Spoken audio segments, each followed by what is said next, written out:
नूरा फतेही के गाने से पूरे देश में मचा हाहाकार। पहले उठा ले, अंदर वो डाले, नीचे एक बूंद ना गिराए। अश्लीलता की सारे हदें हुई पार। मोदी सरकार पर उठा सवाल। इतना अश्लील गाना कि संसद के अंदर मचा बवाल। गाने के बोल इतने विवादित हैं कि सुनकर आपका भी माथा चकरा जाएगा। लेकिन सबसे बड़ा सवाल, आखिर गाने के बोल क्या थे? आखिर इस गाने को लेकर क्यों इतना बवाल मचा है? आइए सब कुछ जानते हैं इस 2 मिनट की रिपोर्ट में। सबसे पहले आपको बता दें कि अभी तक लोग भोजपुरी गानों को बेवजह बदनाम करते थे। कभी चोली, कभी लहंगा, कभी ढोंढी, कभी डबल मीनिंग लाइनों का नाम लेकर भोजपुरी पर सवाल उठाए जाते थे। लेकिन नूरा फतेही और संजय दत्त का गाना सुनने के बाद लोगों का ऐसा कहना है कि पूरी जिंदगी में इतना घटिया गाना हमने आज तक नहीं सुना था। और इसी बात से पूरे देश ही नहीं बल्कि पार्लियामेंट में भी बवाल मच गया और इस गाने पर सरकार को भी जवाब देना पड़ा। दरअसल आपको बता दें कि संजय दत्त और नूरा फतेही का एक गाना आया है जिसका बोल है सर के चुनर तेरी, जो फिल्म केडी द डेविल का है। यह फिल्म साउथ में रिलीज होने वाली है और इसी फिल्म का ये गाना है। गाना इतना अश्लील है कि हम आपको सुना भी नहीं सकते हैं। अब इस गाने को लेकर पार्लियामेंट में जो बवाल मचा, सबसे पहले ये वीडियो क्लिप देखिए। आदरणीय अध्यक्ष जी, फिल्में और कला समाज का आईना होती हैं। अगर आईना ही गंदा हो जाए तो चेहरा साफ कैसे दिखेगा? फिल्म कैडी द डेविल में गाना सर के चुनरिया के बोल हमारे समाज और संस्कृति की बलि चढ़ा रहा है। आज चाहे OTT हो, लाइव कंसर्ट हो, म्यूजिक एल्बम हो, यह मनोरंजन है या अश्लीलता का नंगा नाच? सिर्फ व्यूज के लिए सुरों का गला घोटती अश्लीलता, शब्दों की मर्यादा, कला का सम्मान, संगीत की पवित्रता लगातार खोती जा रही है। तानसेन, अमीर खुसरो, लता मंगेशकर, किशोरदा, मुकेश आदि की विरासत वाला हमारा देश किस नैतिक पतन की ओर जा रहा है? मैं आपके माध्यम से माननीय मंत्री जी से जानना चाहता हूं कि अभिव्यक्ति की आजादी के नाम पर विभिन्न माध्यमों से अभिव्यक्ति की आजादी, मैं माननीय मंत्री जी से जानना चाहता हूं कि अभिव्यक्ति की आजादी के नाम पर विभिन्न माध्यमों से समाज को परोसी जा रही अश्लीलता पर तत्काल रोक लगाने के लिए सरकार कोई कदम उठाएगी? कोई नया डिजिटल कानून बनाने पर विचार करेगी?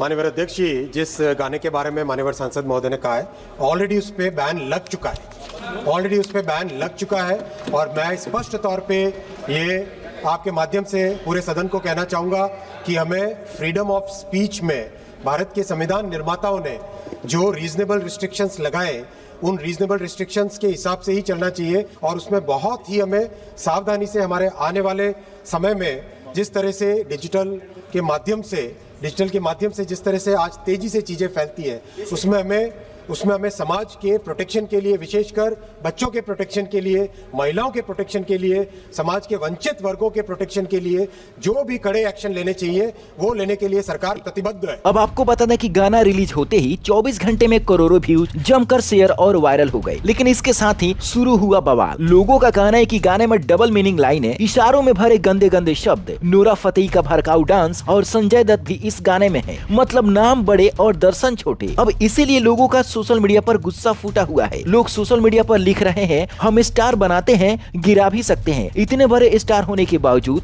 ऐसा गाना कैसे रिलीज कर दिया? लोगों को सबसे ज्यादा गुस्सा इस बात पर आया कि कंटेंट का लेवल बहुत गिरा हुआ है और ऊपर से इस गाने में शब्दों का अश्लीलता भर भर के परोसी गई थी। हालांकि इस गाने पर अब नूरा फतेही का भी बयान आ चुका है। विवाद बढ़ने के बाद खुद नूरा फतेही सामने आई और उन्होंने कहा कि मुझे गाने के बोल की पूरी जानकारी नहीं थी, मैंने सिर्फ डांस शूट किया था। मुझे लगा कि बड़ा प्रोजेक्ट है, संजय दत्त इस फिल्म में काम करने वाले हैं, सब सही ही होगा। बाद में एडिटिंग और लिरिक्स में बदलाव किया गया है। यहाँ तक कि जो गाने का पोस्टर डिजाइन किया गया है वो AI के द्वारा किया गया है। इसके अलावा उन्होंने इशारों में ये भी कहा कि उनके पुराने शूट को नए गानों के साथ जोड़ दिया गया है। बवाल बढ़ने के बाद गानों को YouTube से हटा दिया गया है। हालांकि कुछ लोगों ने डाउनलोड करके फिर से अपलोड किया, लेकिन माना जा रहा है कि वो भी जल्द हट जाएंगे। अब सबसे बड़ा सवाल यही है, क्या फिल्म को हिट कराने के लिए जानबूझकर अश्लीलता डाली गई या फिर ये सिर्फ एडिटिंग और प्रोडक्शन हाउस की गलती है? अब तक लोग भोजपुरी को दोष देते थे, लेकिन हकीकत यह है कि चोली के पीछे क्या है जैसे गाने पहले से ही बॉलीवुड में मौजूद रहे हैं।